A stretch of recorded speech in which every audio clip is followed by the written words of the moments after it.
Well, skylines were built in Colombia as a transportation system. Originally, when you have this vertical city, you need some way to get product from one place to another.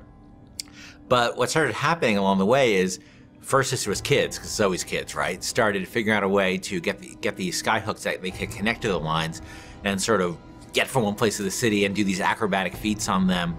But as the situation in Colombia started devolving and the place got more violent and normal routes of transportation started getting disrupted, and people started using the skylines to get around. The Vox Populi and the founders started using it in combat situations. And all of a sudden, the requirement for guys who knew their way around a skyline and who could fight effectively on the skylines became way more important.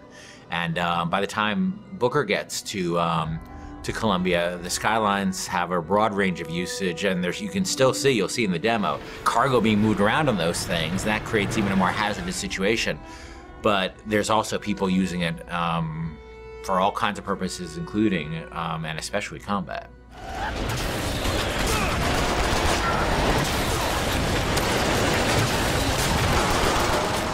One of my big frustrations in working on BioShock 1 is we had the ocean, but it was really just a piece of art. We never really dealt with, what it was like to fight at the bottom of the ocean in any meaningful way. And in Infinite, we wanted you to be in the sky. We wanted the visuals, obviously, of that, which I think are really great. But we also wanted vertical combat.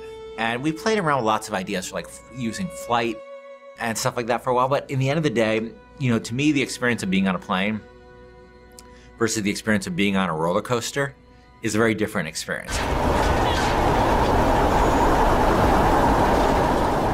For me, it's always been about wooden roller coasters. I've never been as much a fan of the steel ones.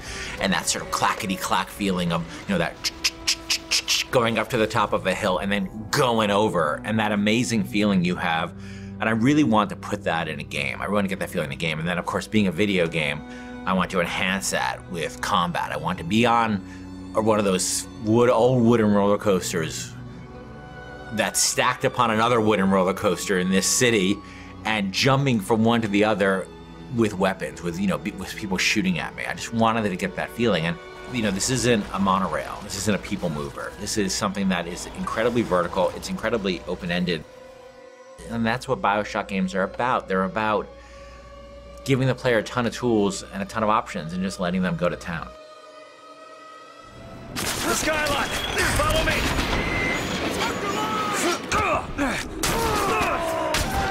To tell you the truth, it took a long time to get it right, but I think we're really at the stage now where it feels just great. And it looks awesome, and it feels awesome. And it's one of our biggest challenges on Infinite, and I think we're really getting there.